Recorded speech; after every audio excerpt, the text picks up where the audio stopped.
two had become stuck in the snow just a short distance up the road. He claimed to have seen or heard people outside during the night, though his recollections changed with retelling.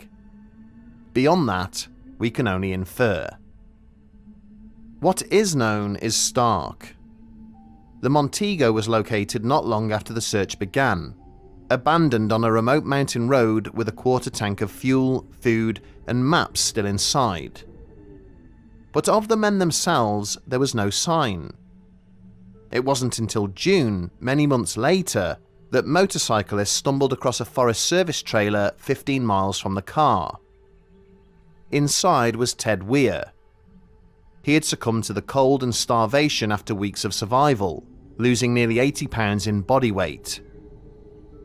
Tragically, survival rations and heat sources, which might otherwise have saved his life, had been left unused in the trailer. Over the following days, the skeletal remains of Sterling, Madruga and Hewitt were located in the woods nearby. Only Gary Mathias was never recovered. His shoes were found in the trailer, but no trace of his body has ever been located. Decades later, the questions are as haunting as ever. Why had the men driven into the mountains in the first place? Why abandon the car when the road would have been the surest path back to safety? Why did Weir fail to make use of the supplies that could have kept him alive? And above all, what became of Gary Mathias?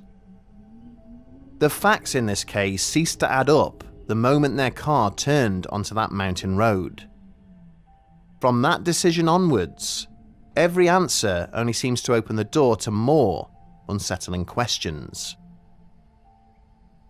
When we strip this case down to its bare bones, one name comes up again and again: Joseph Shones.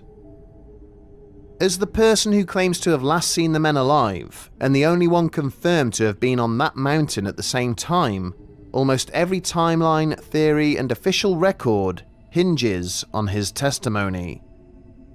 But before Tony Wright, few people seemed to show much interest in who Joseph Shones was, and more importantly, how he might play into the mystery. Shones was 55 years old in 1978. He was a local of Berry Creek, a small community located around the Oroville-Quincy Highway, and few people who lived there had many good things to say about him.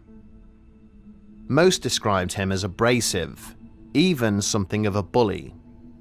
He was a heavy drinker and had a reputation for being quarrelsome in public.